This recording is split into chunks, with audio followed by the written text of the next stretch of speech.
What's up, Nintendo gamers? The Kid here with another Skyward Sword update.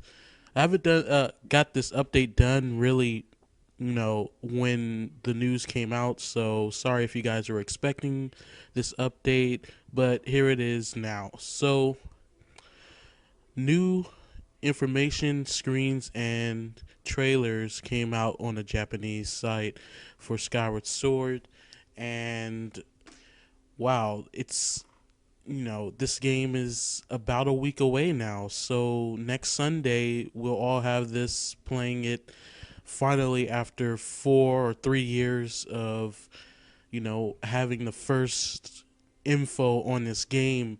And now it's finally upon us that this game will be released. So I can't wait for that. Of course, people in the UK will get it first, which kind of irks me because it seems like the UK is getting everything first, and North America is getting nothing. So, but besides that, here's the real news and what's going on in the new trailer. Now, this actually happens in the sky, and there's this giant well and this lighthouse like area.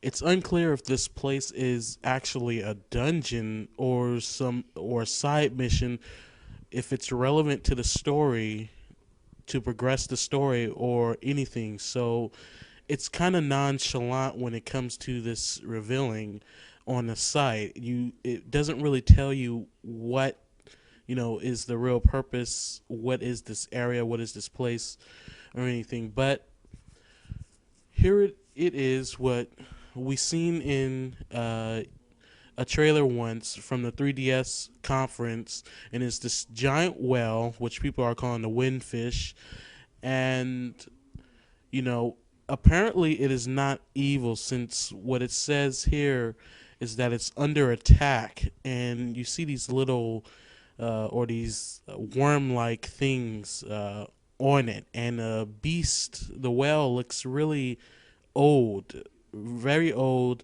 Um, Looks very sentient, like it's not just an ordinary whale. Of course it's not an ordinary whale, but it's still, I just really don't know what to say on this because there's so little information on this. So I will go with the thing's name, which people are speculating, but it's not clear. People are calling it the Master Narisha. People are calling it Master Narisha, and some are calling it Levias, and that's it. So don't know what this creature will be relevant to Link's adventure. Will he lead, some type of major events to the Master Sword, Zelda, anything Hyrule? We don't know. So, yeah. So basically, what's going on is this giant, whatever it is, with this one eyeball, is basically infecting this whale. And of course, Link flies on this bird and lands on the whale, and to get rid of these things that is attacking this creature. It's obviously Link is helping this creature, since he is trying to get rid of these things. And is the thing evil, the well evil, or is it not? It's very unclear. Like I said, there is so little information on this than there ever has been on anything on this game, that, it's kind of like a mystery. I just, I know I seem like I'm kind of babbling along right here, but there's really so little information on this that it's just kind of, it's kind of weird. So, on this lighthouse area, which still don't know if it's a dungeon or not, you have this puzzle right here. Link has to do. People are saying tic tac toe or something. That's really cool if it was, but it's some type of puzzle that requires Link to swing his sword, and I guess he has to line up these uh, three little icons, or whatever these are, and also you fly there on your bird, of course. Looks really cool. And this lighthouse, it has some type of light coming out of it. Don't know what the light is, don't know its significance, why this thing is actually here. Could this be the entrance to the Temple of Time? Or is it the Temple of Time? Who knows? But the Temple of Time is confirmed to be a dungeon in the game, which makes the game in line of Ocarina of Time in a very, very big way. So again, with these things, again, there's limited pictures. So if I'm kind of shifting pictures a lot, seeing a lot of pictures, seeing pictures a lot, that's because there's only so many pictures right here. But this thing is, looks like a giant worm. Uh, my God, it's huge actually. So that pretty much puts the scale on this whale. If these things that are infecting him are this huge, then the whale himself must be gigantic compared to Link.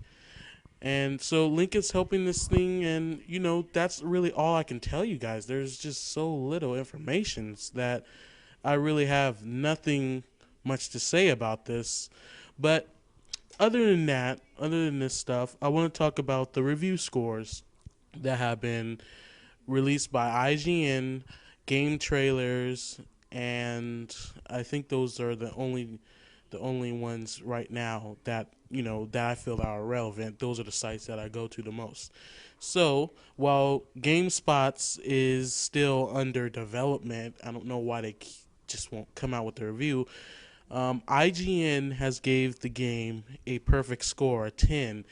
Of course, though, people are ranting and raving because Uncharted or whatever games didn't get a 10, and they just can't explain why a Legend of Zelda game on the Wii will get a 10. So people are ranting and raving. Not the people who are fans of Legend of Zelda or Nintendo gamers, but the PS 360 fanboys out there. So it's just really annoying. I don't see why people can't just accept that it got a 10. I mean, if you don't have a Wii or anything, why does it even matter to you?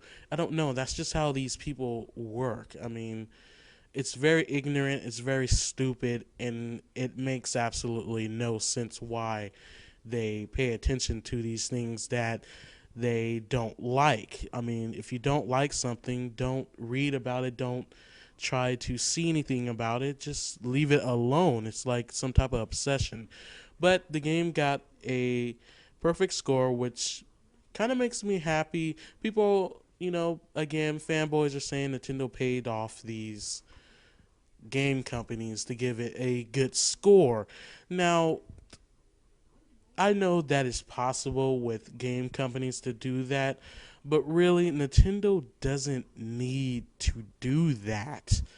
It's the Legend of Zelda. It's going to sell no matter what the review score is. It's just going to sell. It's a timeless game, one of the firstborns of the video game industry. It's just going to sell. There's really no point and no reason for Nintendo to pay off anyone to give them the game a high score. It's kind of like well, I actually can't relate it to anything right now at the moment, but it just doesn't make any sense that they would do that. It's not needed, and it really doesn't make a difference in what a review score is. It matters what you think of the game when you play it and if you like it. Say when I review this game, if I review this game, I give it a bad score. It's because I thought the game was bad and because I thought it was a waste of my time when it's clearly going to be completely worth my time. I'm just giving you an example, but reviews don't matter if you're making it matter. Now, it's a good thing to use for a point of view to